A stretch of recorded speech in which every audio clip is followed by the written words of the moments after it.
Right, kings, gentlemen, everyone else, welcome to yet another exciting episode of Naval Operations 400 Miles Indoors. And today we're going to have to talk about America once again and how it has, for the umpteenth time, demonstrated that the U.S. government is no longer interested in honoring its obligations towards European allies. So, for those of you who have not been following the whole thing, there was recently the big, beautiful bill, which was, I don't know if they're still, that they've passed it. It's like, I don't know, America has this like very convoluted legislative process, which I used to understand back when I was more interested in American politics. Now I just don't give a shit anymore. But anyways, they were questioning Pete Hegseth, who is the Defense Secretary of America. That's like a Minister of Defense in a normal country.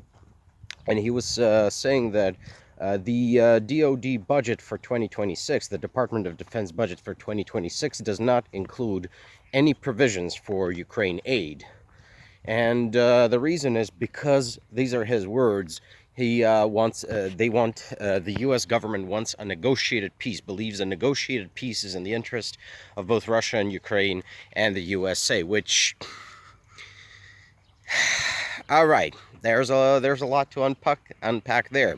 So, the USA is now apparently officially ending all aid for Ukraine by 2026. I don't know if there has been Ukraine aid ever since the psychotic orange toddler took the presidency, but I wouldn't really bet on it. And this represents something which European politicians, European states should definitely take into account. So, ever since Donald Trump won the presidency, I've been beating this drum. We can no longer rely on the Americans for defense. They are not going to honor their NATO obligations. They are not honoring their part of the Budapest Memorandum. They are not helping Ukraine. They were not doing a good job of it under Biden either, but now they're just not going to do it. In fact, they might start helping Russia. The gamble of European leaders seems to have been that even though America right now, under the Trump administration, has severed itself from the European body of nations, from the civilizational from European civilization, essentially.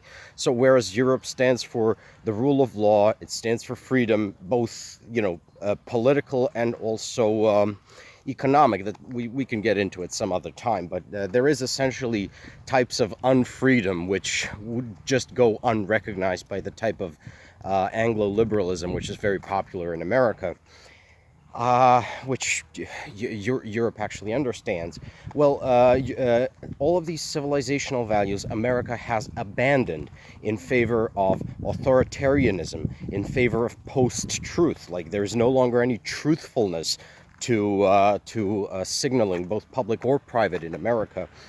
And it's really slid into this authoritarian, kakistocratic, openly corrupt way of ordering its society and economy. The president is a literal crypto scammer. He's running a crypto scam with the Trump coin, and he's also using this for official corruption, for taking bribes, pay for play. It's really just so clownishly Zimbabwe tier corruption, all right? And the European governments, the European politicians were all like, oh, yeah. They have completely and utterly rejected everything we stand for civilizationally, but we can still work with them. We can still make them understand. And no, it's in the material interest of America to work with Europe. It may be in the material interest of America to work with Europe, but it's not in the material interest of Trump. The interest of Trump is to basically turn his country into a giant North Korea, enslave the people, and make them worship him for like the captive Korean people worship the Kim crime family. That's That's what they want, essentially. It's a continent-wide North Korea.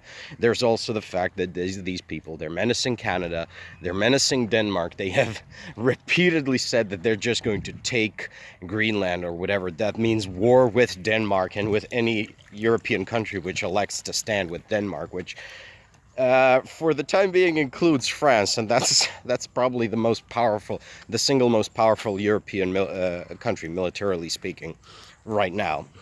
Well, anyways, in case anyone needed more evidence, in case anyone needed more signaling that, yeah, actually the Americans don't give a shit about us anymore. They're not going to, they're not part of our civilization anymore, and they will definitely not come to Europe's assistance if there is war with Russia. This is it. And, you know, the Russians are seeing this. Putin is emboldened. They are preparing some sort of hybrid operation against the Baltic states, against Finland, against Sweden, against Poland.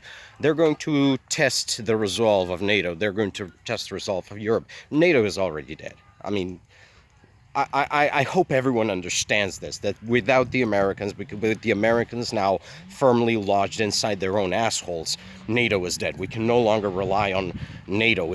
They're just not going to honor their obligations. Now, Hegseth was actually very, very explicit about how he felt about the NATO when he was saying that in Afghanistan it was all Americans, when in fact it wasn't all Americans. It was actually a NATO operation, and every NATO member state took part in Afghanistan, you know, fought and bled in Afghanistan. Even non-NATO countries, which have a sort of unofficial alliance with America and with Europe, did, like Macedonia, for example. You know, we sent people into Afghanistan. We had soldiers killed. We had civilian contractors killed in Afghanistan. Was it a good war? Was it a bad war? Nobody posed that question. Not with regard to Afghanistan. You know, there was a lot of whining from the Americans, you know, during the Iraq War, that, oh, the French, the Europeans, they didn't come with us. Now, first of all, that's not true. A lot of European countries actually did send troops to Iraq. But Iraq was a war of choice. Afghanistan was framed as an attack on a NATO member, an attack on the United States. So all of the European countries, without really raising the question of should we, actually responded to the call when America invoked Article 5 in 2001. Now, I'm sure some people opposed intervention in Afghanistan, and I'm sure that some people saw even back then that it was wrong, but we stepped up to the call, and now America is going to renege on its obligations with regard to NATO. So yes, of course, NATO is fucking dead. I'm just worried that people is it like this notion of we can work with him, we can demonstrate to him that it's in its interest. It's in America's interest, but not in Trump's interest. And Trump doesn't give a fuck about America's interests. It's all ego. It's all this desire to be worshipped like the Kim family. It's and of course, on the way, make his oligarch buddies rich. So yeah, that's the Hegseth testimony in Congress. Yeah, that's very informative. Should be very informative. And, you know, hopefully the European politicians get the memo. The Americans are no longer part of this civilization. If the Russians attack, the Americans are not going to fight on our side. In fact, the Americans are likely to help the Russians. They might want to do a little great game, a little, colonial division with the Russians, completely split up the European states. And this is why we have to understand that right now we are not facing just one civilizational enemy, Russia, but actually two, Russia and America. We have to understand that under Trump, the United States has become an anti-European force, comparable in hostility towards the continent and its values to Russia. And even scarier, because the Russians are clownishly incompetent, but the Americans aren't. The Americans are actually very tough fighters. Now, we can actually get a lot of Americans to defect by informing them that, yeah, if you engage in this fight, you will be destroying your own country as well.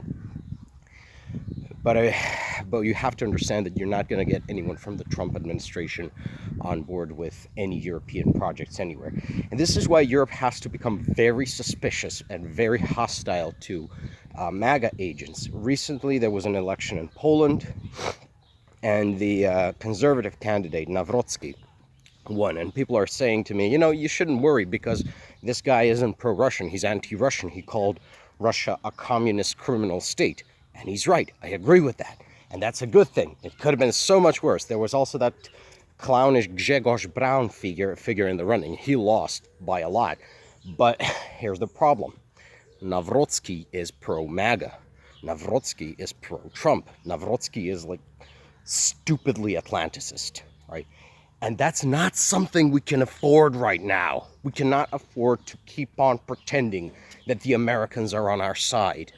We cannot afford to keep pretending like we're talking about people who turned off the the radar thing on the F-16s, right, on Ukrainian F-16s in battle.